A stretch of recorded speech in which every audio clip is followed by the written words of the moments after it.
Brothers in Christ, I want us to be men whose lives have been marked by the love of Jesus, whose lives have experienced for ourselves the love of Jesus. Man, Jesus says in John 15:13, there is no greater love than for one to lay down one's life for one's friend. Man, Jesus is our friend. Jesus is our servant. Jesus is our King. And so I pray by listening through this podcast, you can learn who Jesus is. You can learn his love. And I pray that you can receive that love today. And I pray that by listening to this podcast, you will be blessed. Mark, as I was preparing for today's podcast, I was in the study library last night. And as I was thinking, I was like, okay, well, who are we speaking to? What are we going to talk about? The question that came into my mind was, man, what kind of man do I want to be? What kind of man do I want to be? And the first answers that came to my mind is like, I want to be a man who shows up for others. I want to be a man who sacrificially serves even when it's not convenient. And I want to be a man who loves like Jesus. And then when I was saying that, I was like, hey, wait, what is love? In John 15:13, it says, there's no greater love than for one to lay down his life for one's friend. Yeah. And so then that sparked a question, like, what does it mean to be a friend like Jesus? Mm-hmm. So, Mark, for young Christian guys like me who want to learn how to be good and intentional friends, where would you suggest we begin? Yeah, it's a necessary question. I think as young guys like yourself, like I tend to still think of myself as a young guy, even though I'm definitely testing the limits of the word young. We'll bring you in. We'll bring you in, Mark. Thank you. There's a lot of messages and pressure telling us what that ought to be. Whether you look at culture at large, whether you look even within the church, there's just a lot of messages around what it means to be a man, let alone put a qualifier on that of like a good man, a strong man, a caring man, a bold or courageous man. But I think one of the things that I immediately think about in the context of friendship is I like how you started with that picture of Jesus, because I do think there's so much that we learn, not only about masculinity, but just humanity broadly, right? Like not just defined by men, but like we learn something about masculinity and humanity from the person of Jesus because he spent time with other people. Mm-hmm.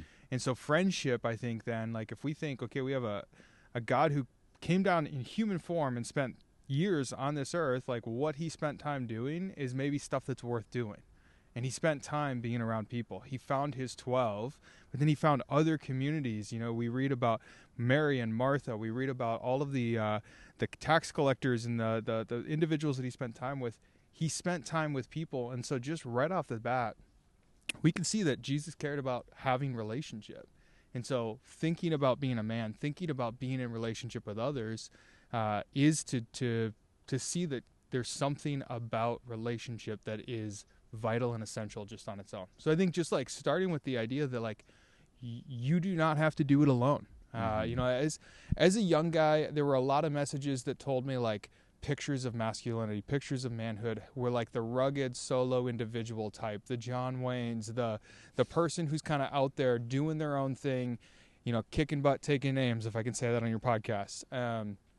And yet, when we look at Jesus, like when he went off alone, it was not to go do, but it was often to be with God, to be with his creator, with his Father, to be able to be restored, and then to go back into friendship, into community, and to do in community. And so I think first and foremost, I would say like being drawn into community is so important for guys. And there's a lot that pulls us away. There's a lot of things about friendship that are tough, that are challenging. Friendship requires something of us. Being in community requires that we give to the thing that we're also trying to receive from. Yeah. Can I add something, Mark? Yeah, please. I would like you to state the obvious. Like, there's a lot of roles that us guys, like, we take pride in. Man, I'm like in business. I'm a leader. I'm a husband. I'm a boyfriend.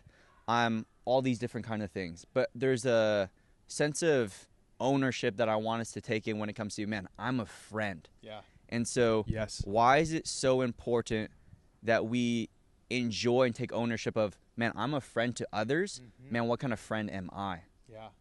Yeah, I think to draw it back to that point I was making, that it's something about how we're created.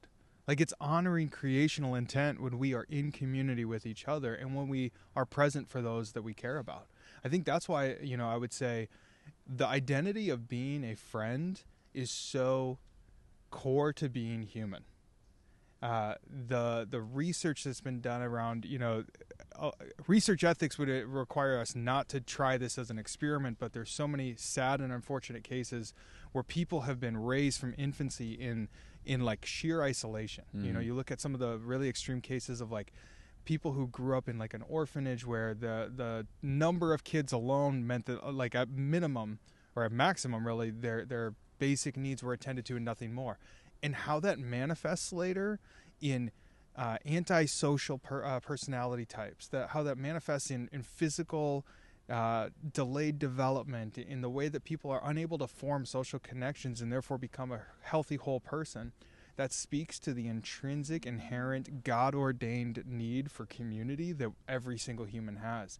And so when we start with that presupposition that that's just hardwired, it's coded into our DNA, well then that's made manifest when we spend time in friendship, that we are a friend because that's how God created us. That's how I would just kind of state that obvious. Like, we don't have to make a case for whether or not you need friends in life. God already made that case for us just in how he designed us. Yeah, I love that, Mark. A question we always ask ourselves is, man, where can I go and find friends? Yeah. But a question I also want us to include is, man, how can I be that friend that people are looking for? Yep. And so what are some intentional habits? What are some things that you've learned through your years of, man, this is what Jesus says about friendship. Yeah. And here are some like tangible things that I started implementing so that I could be the friend that people deserve.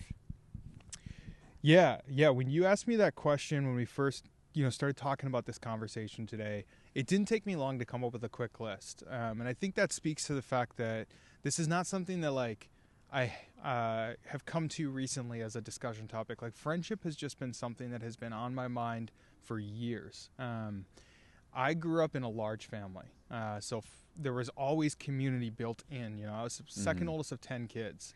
So, of 10 kids? 10 kids, yeah. Okay. So never had my own room growing up. Yeah. Always had to deal with siblings, right? Like, there was always community around. Did your mom, I had other siblings too, and I'm from a big Filipino family, and so we never bought new clothes. Since I'm like on the lower chain, I just get So I'm the second oldest, and I was always bigger than my brother, so I do have some level of like, I got a few of the things that became his hand-me-down, which he's older than me, so I think that may have caused some challenges there. But we didn't make much money, single income family, and so garage sales, thrift stores, that's where all of my threads came from growing up. So I do not have a whole lot of like, let's go to Kohl's and pick out the brand new back to school wardrobe. That was not my lifestyle. So but that meant that I was always surrounded by people, right? And so like being around people meant that I really started thinking about friendship pretty early on. And I thought of kind of like what are the maybe top 5, 6, 7 habits that really come to my mind. I think of that phrase, I don't know where it comes from. It's not my original quote, but like, you become the sum average of the 5 people you spend the most time with. And I really began thinking about it in a very practical, pragmatic sense of, well, if that's true, then like, shouldn't I be working to increase my odds of becoming an awesome person by always looking to make sure that those 5 people that I'm spending the most time with are the most edifying to me. Now, what I'm not saying by this is like, find the 5 wealthiest people, find the 5 most popular, find the 5 that are gonna, bend over backwards to give you what you need. What I mean by that is find 5 people, find those 5 individuals who are just, they follow after Jesus, right? Yeah. Like that is something that is core to who they are and how they live their day. Find those 5 people who understand the fruit of the Spirit and demonstrate it daily in just a natural way, where like the Spirit is just animating how they're gentle, they're kind, they're self-controlled. Those 5 people you want to be gaining from, because by just being around them you will. But I'm not saying that it's a utilitarian transactional approach. It's just an acknowledgement that the 5 people that you're going to be around are going to have an influence in you, so pick wisely. The other thing I would say, and it's kind of related to that, is if you have your friendships where all of the people that you're spending time with, certainly those 5, but the concentric circles from there are just like you, you're going to miss out. So, and I think about a whole bunch of different categories. You know, we're talking mostly to a group of guys. That's kind of your audience, and that's the focus for today. Some of the most formative relationships in my life have come certainly through my relationship with my wife. We've known each other 13 years now, 14 years, and that's been an incredible relationship. But the platonic relationships through some of the incredible women that I've gotten to know and become good friends with, there is something that I get from those friendships that I don't know that I could get the same dynamic from men.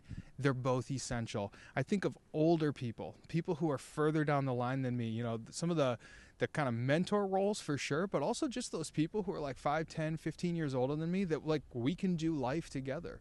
Those are really important relationships. And if I only looked for people who are, you know, I went to college with them, we came up together, like we spend time, we're all in the same season of life, we all have young kids together, or we're all in class together. Like, yeah, you need that, but you also need that range, that diversity. You need people who think differently.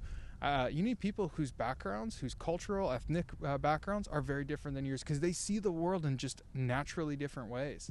Like, I love what it does for me when I'm sitting in my friend's kitchen and everyone's speaking Spanish and I know like a few words and that's about it. Yeah. But Muy bueno. Yeah. And I grow a little bit from being in a setting that makes me feel uncomfortable, that makes me feel like, oh, this is requiring something of me, and I gain something from that. So I think that's the beauty too of just recognizing your friendships are multifaceted. They have to be diverse. They have to be encompassing of the kingdom of God. There's something that you miss if you have one-dimensional friendships. So those are kind of the first two thoughts that come to my mind. Can I ask you a question about that? Yeah, please. I'm thinking about me and some of the guys who are watching this, and then we're like, man, I don't have older guys. I don't have a lot of diversity when it comes to my friendship. Yeah. Like, my friends came from school. It comes from the clubs that I'm part of. Totally. It comes from the spike ball club or the running club that I'm part of. And so if we're like, man, I want to get older guys in my life. I want a more array, like a more diverse friend group. What is like one step to go and like pursue that? Like, do I just go to the church and like love that. Tell like what does that conversation look like? I'm just like, hey, I want older guys to be in my life. Totally. Like, how do we do that? I love that question. What I will say is it's got to start with the desire that you just named, and then an action. You know, let's take you and I for an example. Okay. I think I ran into you right around Welcome Day. Yes. You know, kind of the first start of the semester. The orientation week at Biola, yeah. Yeah, like I was, you know, saying hi to students, and the next thing I know, I have an email from you, maybe a month or so later, in my inbox, being like, "Hey, man, like we connected, and you had said when you ran into me, like we'll connect sometime. Can we get coffee?" Like you said that to me, and so we grabbed lunch or coffee or something, you know, a couple weeks ago. And that's the initiation that so many young guys don't make. So many people just don't send the text message. They don't ask. And it feels a little weird. Like, I can just name it, right? Like, there's a moment where you're kind of like, I want to get to know this person, but I don't know how to start. Yeah. You're like, hey, Mark, can we get coffee sometime? So, you're like, why am I so nervous? I know, yeah, it's weird, right? But I think it's because it's vulnerable. And that's something that I would say is core to masculinity, is embracing vulnerability. Like, if men, we need to be vulnerable. We need to recognize that we have needs that we can't provide and sustain on our own. And that we need other dudes, we need other people in our lives to meet some of those needs. So I'll give you an example. I moved here to Southern California about 3 years ago now. And I'm from the Midwest. I knew nobody coming out here. But I was at this conference and I met this guy who works at another school in the area, and he had mentioned to me offhandedly, "Oh, you're moving to LA, like that's awesome. Look me up when you get out there." So I moved out here by myself. My wife and daughter were staying in the Midwest for a month while I was getting settled into the job. And I had that weird feeling of like, I'm by myself most evenings when I'm done with work. I'm settling into the house.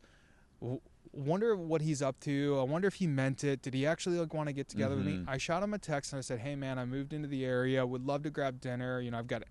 He was like, "Well, what night is free?" I'm like, "Every night. I got nobody, right?" So we met up. We had pizza. We talked for hours, man. He's my best friend since moving here to California 3 years ago now. And all it took for him was to offer. All it took for me was to take him up on that offer. And he's a little bit older than me, not so much that it feels like, you know, there's a gap there. Yeah. But what I've appreciated is he's got kids who are similar age, but he's been in work a little bit longer. He's been doing life a little bit longer. I pick up so much from my friendship with him. But when it comes to more specific of your question, like, get in the setting that isn't filled with people at your level, right? So like if you're in college, if you're in a young adults group at your church, that's awesome. You need to have that peer support. I mean, that's my job, is creating and cultivating spaces for college students to meet. But like, show up for your church's Saturday morning community men's, potluck, pancake breakfast prayer thing. You might feel super out of place, but those guys are going to take you in. They're going to be like, hey, man, tell us about yourself. And next thing you know, one of them's going to be like, oh, your car's making a funny noise. Let me help you with that. And now you've got someone helping you with a tangible problem, teaching you something that maybe you don't know, but also just doing life with you. Show up for your church's monthly volunteering session in the community. Do a service project. Find ways to get yourself out of the bubble that the world is going to create for you and that you inadvertently create for yourself. I really think that's key. I did a missions trip when I was in high school. And it was right after Hurricane Katrina down in New Orleans. I went down there and I got to know, I was the youngest person. I was like one of two high schoolers who went on the trip. Everybody else ranged from like 25 at the low end, maybe 28, something like that, all the way up to 70s. And the benefits that paid off for the rest of my time in high school, I was probably 16. And so for 3 school years after that, I'd walk into church and I still remember seeing those individuals say hi to me. They'd reach out to me. They'd call me up and check in on me, when I was, raising funds to go on this youth group trip. They were the first to donate. And they're the people that when I go home now to my parents' church at Christmas time and I walk in the door, they've got 20 years on me now, or 20 years on that season, but we're still saying hi because of that experience where I took a chance, got out of my comfort zone, and stepped into a setting that was going to require something different of me than just hanging out at youth group, hanging out with my friends, being with people who are in the same season of life. So I really think that's important. I love that. I always say that whenever we're looking for people, people are in places. And so, man, God, guide me to the places. Yep. Like if you want to find older people, if you have an older person, we call it the heritage service at our church, go to the heritage service. Go to the men's hangouts. Yep. And so we're not just looking for people. People are in places. Let's go to those places. Absolutely. One thing that I say is a friend is someone who shows up for others. And so this idea of showing up for others means that we're available and accessible to others. Mark, how have you made yourself, what advice would you give to us for us to make ourselves available and accessible? I love it.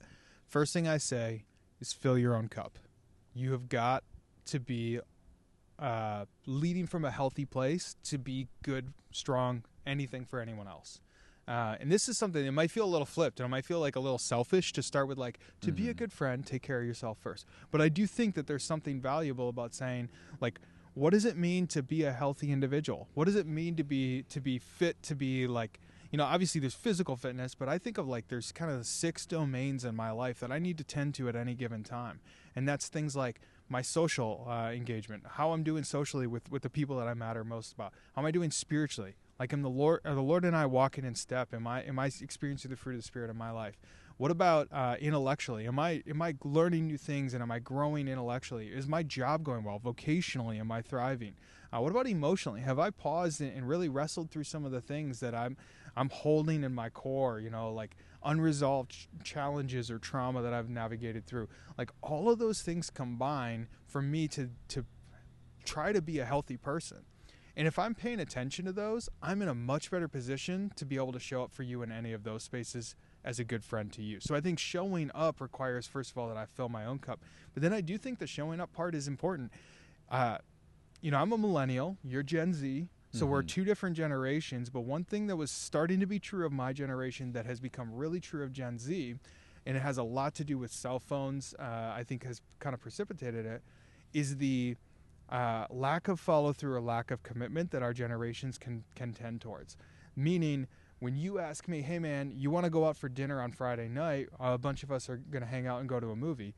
There's part of me that wants to be like, well, I'll let you know Friday afternoon, in case something better pops up and I get invited to that thing. I want to say yes to the thing that's best. Or maybe I just don't want to say yes because a night at home watching Netflix and scrolling reels on Instagram actually sounds like a more preferable use of my time. Yeah, I saw a video one time where somebody on this video was like, we need to stop, like, boundaries are important. We Totally. love boundaries, but how often do we use the word boundaries when it shouldn't be used? Like, you tell, like, if it's your mom's birthday, it's like, you gotta show up. That's your mom. You can't be like, oh, but boundaries, like, I gotta watch Gilmore Girls before. It's, brother. So how do we kind of bridge the gap between the tension of, man, I want to have fences to make sure that, like, I'm not overstretching myself, but at the same time, like, I'm in a position where I can show up for the people that I need to show up to and I get to show up to. I love that you use the word fences because it brings a great metaphor that I think, if we go back to my earlier point of filling your own cup first, if I think of it as I'm going to make sure I'm going to the well, of drinking of healthy, life-sustaining sources that help fill me, then I am far more interested in spending time with others and letting them be near me, as opposed to feeling like I'm putting up fences to keep people out, to make sure that I get what I need. Because I do think a lot of times boundaries are great. We need boundaries in life. We need to know, there are times as a husband and as a father where I need to say, hey, I tonight's a family night. I'm not hanging out with my friends. I'm not getting, letting work take over. Boundaries are great. I never want to say that boundaries aren't solid, but if I'm attentive to my spouse, if I'm attentive to my daughter, and I'm giving them the energy and the time that they need, and I'm making sure that as an introvert, that's how I'm wired, I'm getting that alone time, I'm reading, I'm in scripture, I'm getting good sleep, I'm going on my bike rides, then I am far more open to saying, my nights and weekends, I'll show up for my friend who's moving. Like, I have no problem, getting out of bed early on a Saturday to go help you in your moment of need, because I've gone to the well repeatedly enough that I don't need to set up a fence to protect my scarce resources in the first place. So that's how I would answer that, of saying it's attentive to what we need so that I can be attentive to what you need. And recognizing that there are seasons that it's going to require something that might feel out of balance. There are seasons in my life where I have had to give to friends, to my wife, to my daughter, to my work, because the season requires it. But I have to be mindful that can't be persistent. That can't be the whole time. That has to be something where I'm mindful of, okay, I'm sensing that my temper is about this short, right? Like, I got to kind of find out, what is that telling me? Oh, I need some more time by myself as an introvert because my fuse with people is almost gone right now. So I think that's something to be mindful of too, is that you pay attention to the cues that life is giving you. Yeah, let's stay there for a little bit.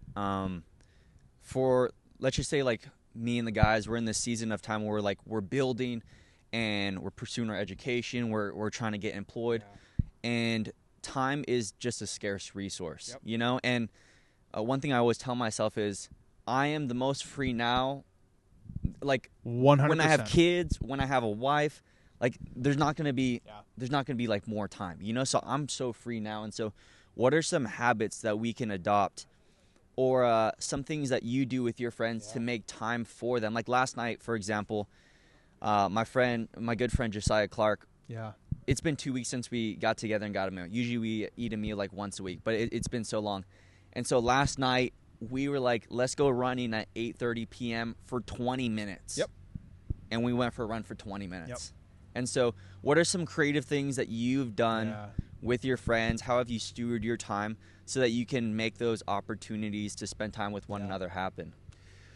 So there's a visual tool that sometimes speakers, pastors will use to talk about priorities, and it's like a jar, and you put like 5 ping pong balls in the mason jar, and you say, like, these are your big priorities, and then you pour in a bucket of rice and you fill it all the way to the top, and you're like, okay, and these are all the things that life just throws at you. It's like the emails and the random phone calls and the job tasks that you have to get done. It's taking the trash out, right?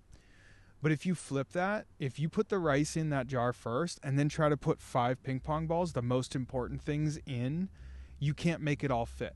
It works one way and it doesn't work the other. So for me, I think of, My calendar on my phone has a weekly reminder for me to text my buddy. I have 3 guys that I'm really close with. My brother, not by choice. I was born into that arrangement. Love him dearly. But then the 2 of us have 2 really good friends who are also brothers. So Matt, my brother, TC and Michael, who are brothers, and now they're brothers to us. Every Friday at like 1 o'clock in the afternoon, my phone pings to remind me, text Matt, TC, and Michael. Mm-hmm. And there was a point where I was kind of like, it feels a little superficial to have to put it into my phone to like remind me to reach out to people that I care about. But what it's done is that's been true for almost 10 years now. Some Fridays I don't because I'm busy. Most Fridays I do shoot them a text and just say, hey, what's on tap for this weekend? What are you guys up to? How do the football games look? We're all kind of cheering. 3 of them are Vikings fans. I'm a Lions fan. So like we do a little trash talk. But what's been really fun about that is that it's meant that they haven't fallen off the radar. Mm-hmm. I've prioritized them. They're one of the big ping pong balls in my week where I'm reminding myself, pay attention to them. I have another group of guys that like when we are in town together, and we all live in 4 different states now, but when we are in town together, we get together. It's like a non-negotiable. We're actually talking right now about, because it's become harder and harder as we all have kids and we're in different states, we're like, okay, what's the weekend that we're going to put on the calendar? And then we plan our lives around it. You're right in saying that if you're college age, young adult, you will never have more time than you do right now. And it becomes increasingly harder to be able to have that time with your close friends. Yeah. So that's where I think it becomes more important now when you have that much time to still design your life in a way that takes the things that you care the most about and elevates them. Mark, because then you have more time for it later. Would you say the hierarchy for your time is, when it comes to priorities, of course, number 1 is God. Yep. Number 2 is the wife. Mm-hmm. Then it goes your kids and maybe your mom and dad and your family members. And then it's kind of like your friends. Yeah. Would you say that's kind of the hierarchy? I tend to think of it as concentric circles rather than a hierarchy, right? Okay. So like in the center, like, obviously my relationship with the Lord animates everything about who I am. I couldn't be good to any of those other, elements or entities in my life. If I'm not walking with the Lord, it feels off. Outside of that is kind of the wife, daughter, Harper and Joy are my world.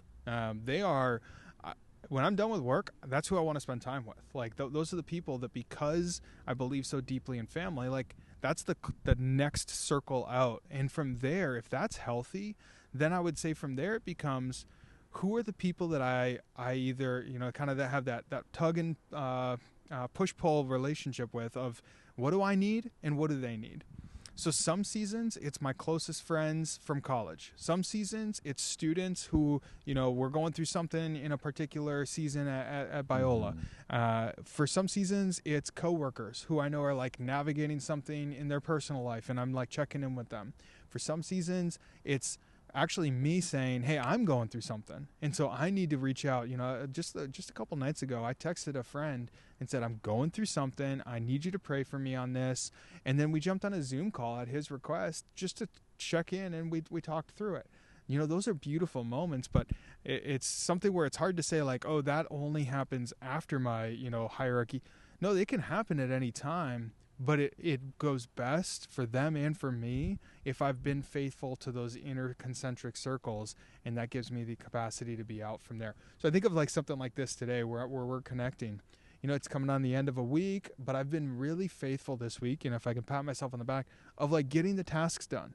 So there was no sense for me of like, oh, I might have to contact David and like punt that podcast thing because I'm busy with work stuff. Like I got up this morning a little bit early to make sure I got everything done before my meeting started so I could be done. And I think that same mentality kind of exists when we're talking about friendships of like, have you been faithful? Have you filled your own cup in what you need so that you can then be attentive to what they need? I think that's really important. Yeah. And one thing I learned from you, Mark, is just being able to qualify like what you need and communicate what you need. Like one reason why we were able to make this podcast happen is because Mark's busy, he has wife and kids, he has all these different things. I was able to, we were able to email back and forth, and I was able to tell you like it's going to happen here. I was able to organize in a sense of, like you have to pick up your daughter at 2:20. Yeah, we got 19 more minutes. Come on, we got 19 more minutes, and I set alarms, and so being able to like respect other people's times, as well as when we first had lunch together, the question that you asked me is, man, dude, we have 45 minutes. How would you like these 45 minutes Yeah. to be used? Because sometimes, like, guys, they just want to hang out. Totally. Sometimes you can kind of feel that they're like, is there something you want me to speak into? Is there something that you want to share? And so being able to say, like, hey, brother, I have 45 minutes for you. How can I spend this time with you? Maybe they just want to chill and don't want it structured. Absolutely. And what I call that for myself is going meta, right? Like, can I in a moment go meta, which just means like transcend beyond whatever this is, and just kind of name something, right? Like, Yeah. so for me, there are times with friends where, I do it with my wife, like, and this is not original to me. This was something I learned, like asking my wife, okay, you're upset. Do you need me in problem solving mode, or do you need me in like emotional, like validation, venting mode? Those are two very different ways that I show up in my relationship as a husband. What that does when I go meta in that moment, it allows her to name what that moment needs to be. And she does it for me in reverse. I do it with my friends. There are times where I'll be like, hey, like, we're going to go hang out. What are you hoping for out of our time? I think you can be a little, like, you got to mind that balance, right? Like, sometimes you just got to hang out and let it be what it's going to be, And I appreciated that you even started before we started recording of like, hey, we've got our questions, but like, let's go where the conversation takes us. And I love that. Like, that allows space for life to breathe, but it's also really helpful to live life with intention to be like, okay, yeah, let's think about this and figure out what are we hoping for? Because I one time sat through a coffee with a student, and we finished. It was like an hour long. And then come to find out about a week later that he was going through a breakup. He was hoping to talk about it with me, but I just didn't ask, what's going on in your life, or, like, is there something specific you want to, ask me about or talk about? I asked surface level, how are you doing? And he could have taken that opportunity, but I get it. Like, it's vulnerable. It's hard to do. Yeah. And the question, I'm all about, I stopped using the question, how are you doing? Yes. Because we start going into default mode. And so great. Busy. I started throwing in like different questions of like, what's one thing that's been giving you joy? Sometimes that's too broad. Like, what's something you're looking forward to? What's something that you're looking forward to that you already did? How do you describe your weekend? And that's where I come to my point of like staying curious. Like, I think friendship relies on two people or multiple people staying curious about each other. So I've been married to my wife for 12 years. She's my best friend. I am still 12 years in finding things out about her. Sometimes it's like, oh, you feel like you know everything about this person you've spent a dozen years of life living with. But then I realize, oh, there's this whole other component of, I only know a little bit of this side of her. Or as she grows and I grow, we uncover new seasons of life where we view things differently. We're like, oh, I guess I never thought about that. So I think staying curious is important, especially in the long running relationships we're in. But when you're trying to go deep with someone, or you're trying to like get to know them, learning to ask insightful questions is really important. I have one friend. I don't know that we'll meet for an hour, and 45 minutes of it will be him answering my initial question of, tell me what's going on in your life lately. And then with like 5-10 minutes left, he'll be like, so what's new with you, before we head out? And I'm like, bro, like, we got to go now. Like, where was your curiosity about me? And I only see him like once a year. He's someone I went to high school with, but it's one of those where you just trust you don't actually care about me because you're not curious about my life. And the only reason we get together or that we talk about anything is when I initiate. And so for me, friendship, a sign of me trying to be a good friend is when I stay curious in someone's life. I love that. And that doesn't come naturally. I find anyway, I have to remind myself, hey, you don't know everything about this person. Yeah. Ask a better question. Like, I repeatedly tell myself, ask a better question. Go deeper. What's the question below that question? And that takes effort. That takes practice. That, it takes a little bit of time. Man, ask yourself the question, guys. Yeah. Am I interested? And number two, like, how do I, like, stay curious? Yeah. I've never really asked those questions. And then so, how do you then also practice vulnerability and honor vulnerability? Because if you ask good questions, people will be vulnerable with you. Yeah. But then you've got to be able to recognize healthy vulnerability of what you need to share with them in return, how you honor when someone shares something hard with you. thanking them for it, pausing to find out, okay, what does it feel like to be you right now? Like, what does it feel like to experience that thing? Recognizing that may not be my experience. And so one thing I would say too is, friendship, when I have really good friends, they're people I go to for advice. But I am very mindful of when people give me advice and I didn't ask them for it, or I don't want it from them. I'm like, oh, who asked you for advice? Like, that, not me. So I've had to work hard to kind of quell a natural instinct in myself to sit down with a student, to sit down with a friend, hear something that they're going through and go, oh, well, you know what you should try? And I'm still terrible about it ask my wife. I'm always giving unasked for advice. But what I've learned is that you miss something in the honoring the vulnerability of a moment if you lead with advice that wasn't asked for, or that you haven't earned the right to give yet, because you haven't honored the vulnerability that person showed in saying, hey, I'm going to invite you into something I'm navigating. What do you think about that?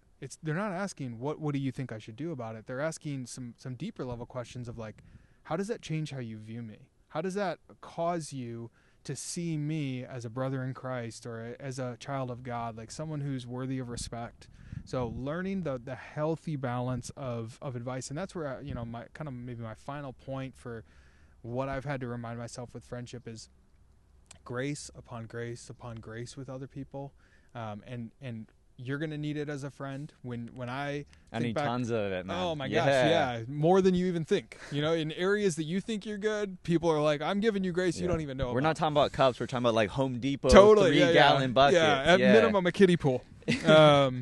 And for me, I think that's so important. Like, you're human, they're human. Be gracious with them. You're going to have friends who bail on you. You're going to have friends who ask you really dumb questions that make you feel like you don't know me at all. If that's how you see me, or you experience my moment that I'm sharing with you. But give that grace, because they're giving it to you in ways you may not be aware of. And I think that, if we go back to the example of Jesus, like, Jesus had some friends who really let him down hardcore, to the point where one of them literally put him up for death, right? And he had grace and grace and grace. And I think that's such a challenge for us. We live in a world where it's pretty easy. I'll never forget, back in the era of Facebook, I had a student that I went to college with who just kind of told me, oh, I'm not friends with her anymore. Like, I unfriended her.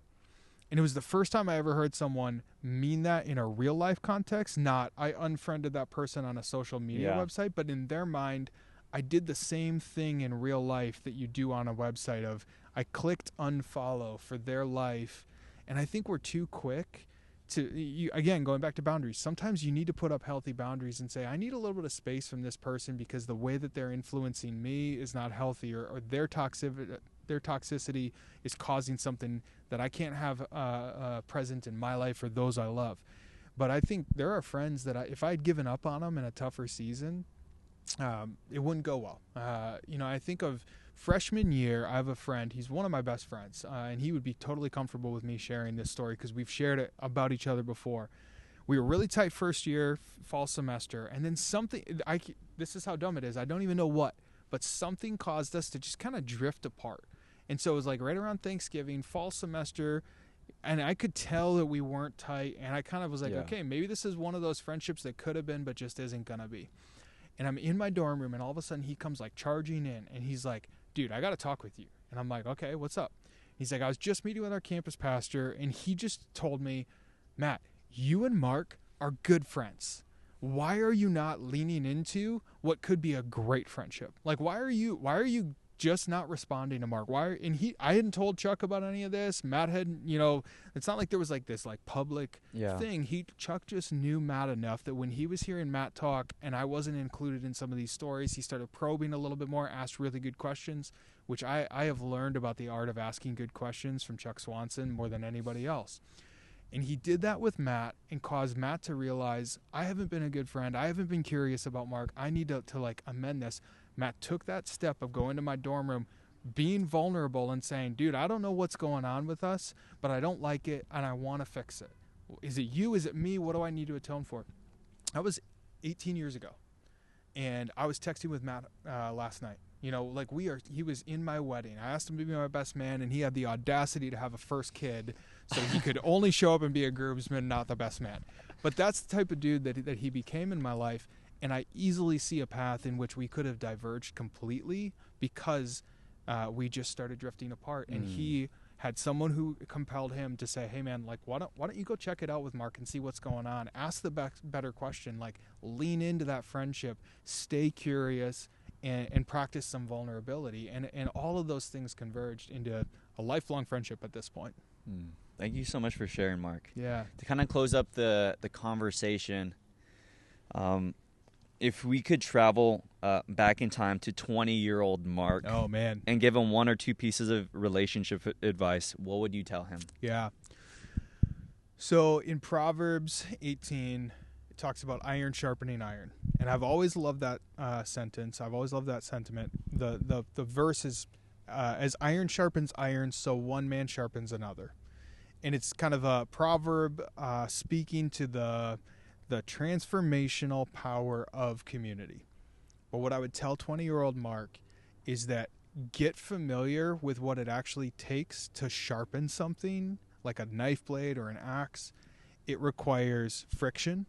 It requires heat that's generated by that friction. Sometimes there's sparks, right? Like kind of a visual image for us of like maybe some tension, sparks. And it requires the removal of some of the rough edges.